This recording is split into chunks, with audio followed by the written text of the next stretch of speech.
Nablot ni Ghislaine ang kanyang mga espada mula sa mga katawan ng mga bumagsak na sundalo. Habang nakatingin kay Livier, nagkomento siyang ang pakikipaglaban sa mga halimaw na tulad nito nang hindi man lang nagagamit ang mana ay nagpapatunay na hindi na umeepekto ang karaniwang loika roon. Habang bahagyang hinihingal, iginiit niyang malaman kung anong uri ng panlilinlang ang ginamit ni Livier. Tiningnan siya ni Livier na may mayabang na ngiti bago ipinaliwanag na hinihigop ng rift ang lahat ng mana sa paligid. Nang may pagkabigla, inulit ni Ghislaine ang mga salitang iyon at nagtanong kung isa ba itong rift. Nilinaw ni Livier na ang pagbubukas ng isang bagay na ganito kalaki ay nangangailangan ng hindi kapani-paniwalang dami ng mana.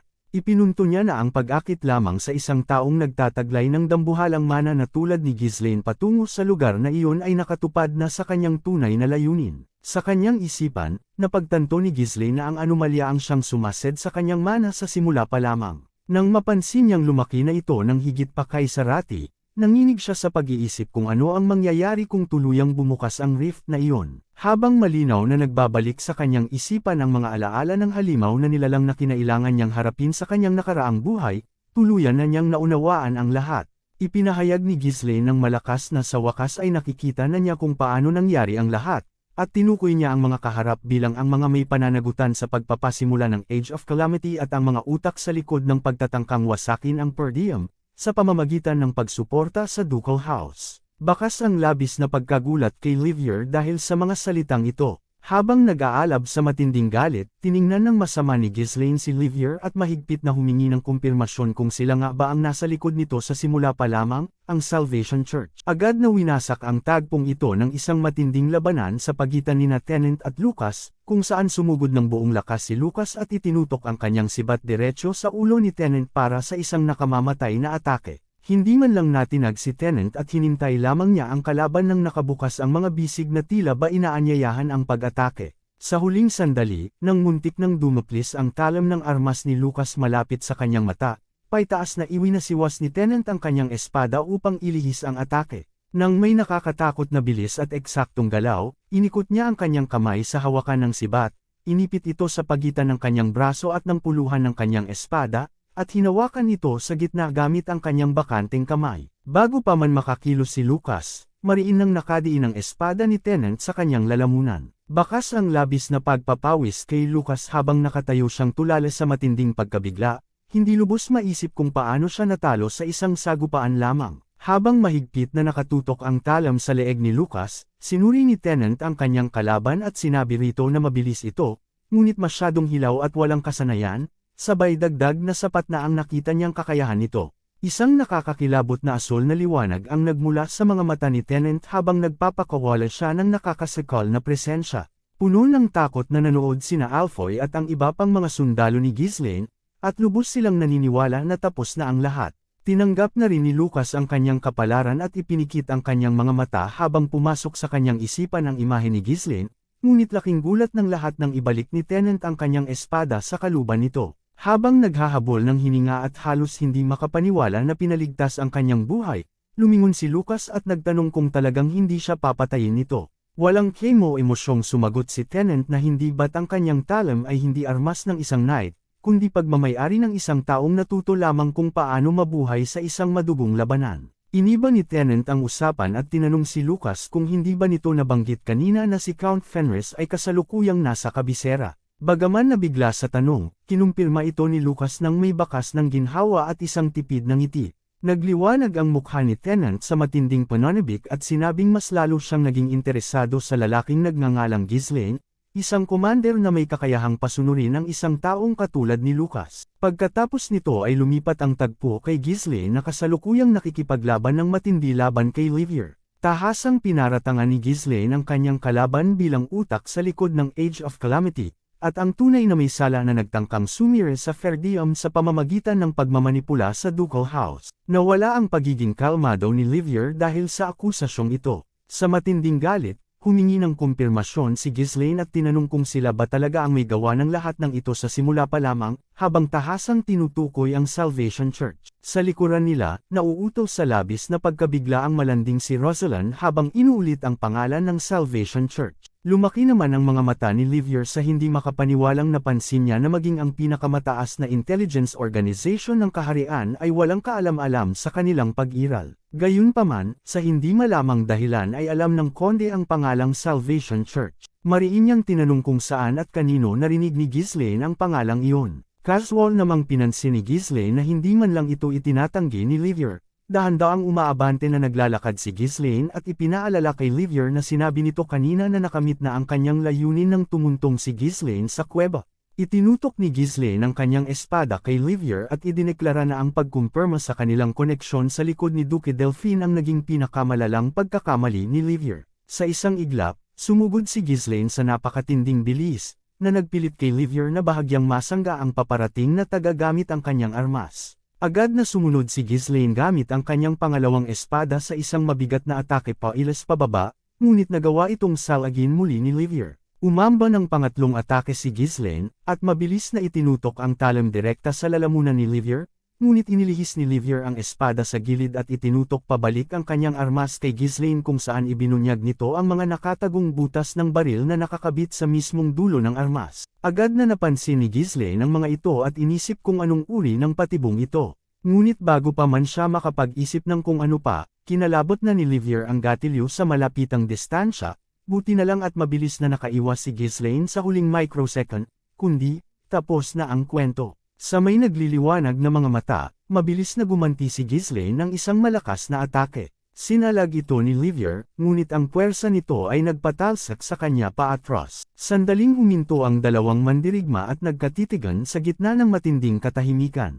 Nagkomento si Ghislaine na isa itong makalumang armas, sabay pansin na talagang may kakaibang panlasa si Livier. Habang kalmadong nilalagyan ng mga bagong bala ang kanyang baril, ipinaliwanag ni Livier na isa itong portable na baril na idinisenyo upang magpaputok ng mga metal na bala gamit ang gunpowder, isang sinaunang armas na nakalimutan na ng kasaysayan dahil sa pag-usbong ng mana at magic. Gayunpaman, ngumiti siya at idiniin na ito ang pinakamabisang kagamitan sa isang lugar kung saan ang mana ay walang silbi. Muli niyang itinutok ang dulo ng baril kay Ghislaine. Pinag-cruise ni Ghislaine ang kanyang dalawang espada bilang depensa at naghandang saluhin ang mga tira.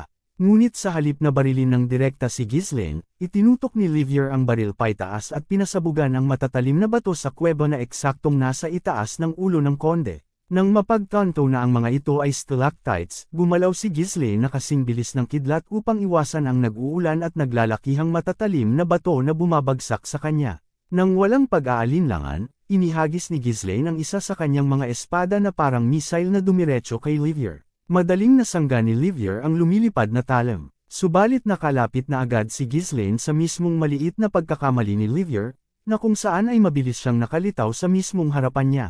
Mula sa itaas, naghanda si Ghislaine para sa isang mabigat na atake habang nasa himpapawid at ibinagsak ang kanyang natitirang espada taglay ang nakakatakot na lakas, ngunit mabilis na umiwas si Livier sa gilid. Nang makitang nasa ere at walang depensa si Ghislaine bago lumapag, sumugod si Livier para sa isang panghuling atake, subalit ginamit ni Ghislaine ang kanyang espada upang ilihis ang tira habang nasa himpapawid, at ginamit ang lakas ng pagtama nito upang tumalon ng mas mataas patungo sa bubong ng kuweba. Sa mismong paglapat ng kanyang mga paa sa lupa, nagpakawala si Ghislaine ng sunod-sunod at walang patid na mga taga. Bahagya namang nasangga ni Livier ang mabagsik na atake bago niya naitaboy pabalik ang espada ni Ghislaine gamit ang kanyang armas. Gumanti si Ghislaine ng isang mabigat na taga mula sa itaas, ngunit sinalag ito ni Livier at sumagot ng isang nakamamatay na pababang atake na nakatutok direkta sa ulo ni Ghislaine. Gayunpaman, nakalkulan na ni Ghislaine ang mga susunod na galaw sa labanang ito. Itinutok niya ang kanyang talam patungo sa mukha ni Livier. Napagtanto ni Livier ang panganib sa huling sandali at sinubukang umiwas, ngunit nabigo siyang makatakas ng walang galos dahil nahiwan ng espada ni Ghislaine ang kanyang mukha at tumagos mismo sa kanyang top hat. Napaatras si Livier sa matinding pagkabigla, habang napagtanto sa kanyang sarili na ginamit lamang pala ni Ghislaine ang mga nahuhulog na stalactites bilang isang patibong sa simula pa lamang. Nagpakawala si Livier ng isang malakas na sipa upang itulak pabalik si Ghislaine at makalikha ng ligtas na distansya sa pagitan nila. Matapos ang sunod-sunod at nakakapasong palitan ng atake at ganting atake, Kapansin-pansing pareho ng hinihingal ang dalawang lalaki. Naglabas si Livier ng isang kakaibang ceremonial bell at inamin na imposibleng mapigilan si Ghislaine sa pamamagitan ng ordinaryong pakikipaglaban, at dagdag pa niya, bilang isang maginoo ay lubos niyang nais na iwasan ang paggamit ng mga ganitong malupit na pamamaraan. Pinatunog niya ang kampana, na nagpadala ng mga nakakakilabot na acoustic waves na umalangaw-ngaw sa buong kuweba. Nakakapanindig balahibong nagsimulang magsitayuan ang mga nakabulagtang gwardya na tila mga sirang manika, maging ang mga may nakabaon na espada diretso sa kanilang mga bungo. Walang pag-aalinlangan naman na inihagis sa lupa ng gwardyang bumihag kay Rosalind ang dalaga at mabilis na tumakbo patungo kay Ghislaine kasama ang dalawa pang undead na sundalo. Inutusan ni Livier ang kanyang mga holy warriors na hindi natatakot sa kamatayan, na isinisigaw na dumating na ang oras upang tuparin ang kanilang huling layunin. Sabay-sabay na pinasabog ng tatlong sundalo ang kanilang mga sarili sa mismong harapan ni Ghislaine, na lumamon sa kanya sa isang napakalakas na point-blank explosion. Sa matinding takot, isinigaw ng malanding si Rosalind ang pangalan ni Ghislaine habang umuulan ng mga labi at bato ng kuweba sa lugar kung saan nangyari ang pagsabog. Nang magsimulang hamupa ang makapal na usok, lumitaw ang anino ni Ghislaine, na nakatayong tuwid at ganap na walang galos. Habang nakatingin sa karumaldumal na sinapit ng mga sundalo, mapait na kinwestiyon ni Ghislaine kung paano nagawang tawagin ni Livier ang mga ito bilang mga holy warriors, gayong ginagamit lamang niya ang mga buhay na tao bilang mga hindi mahalagang test subject. Nauutol naman sa labis na pagkabigla si Livier, at bakas ang takot nang may mapansin siyang isang bagay na tila imposible. Itinanong ni Livier ng malakas kung paano nagagawang gumamit ni Ghislaine ng mana sa lugar na iyon. Pinakawalan ni Ghislaine ang ipinagbabawal na kapangyarihan ng dark na pumulibot sa buong katawan niya sa anyo ng isang mabigat at nakakakilabot na dark aura, habang ang kanyang mga mata ay nagliliwanag taglay ang nakamamatay na intensyon. Malamig na ipinaliwanag ni Ghislaine na naglalabas lamang siya ng mas maraming mana kaysa sa kayang sipsipin ng rift ng sabay-sabay. Hininsuto siya ni Livier at sinabing anuman ang patibong na ginagamit niya ay gumawa siya ng isang malaking pagkakamali, dahil habang mas maraming mana ang inilalabas niya, mas bibilis ang paglawak ng rift na sisira sa lahat ng bagay. Habang bumababa sa isang combat stance at itinututok ang kanyang talam diretso sa puso ni Livier, tahasang sumagot si Ghislaine na alam na niya ito at balak niyang tapusin ang laban bago pa man mangyari iyon. Sa bilis na supersonic, naglaho sa paningin si Ghislaine at sumugod ng direkta patungo sa ulo ni Livier. Napansin ni Livier ang anino ng kalaban, nagngit-ngit ang kanyang mga ngipin,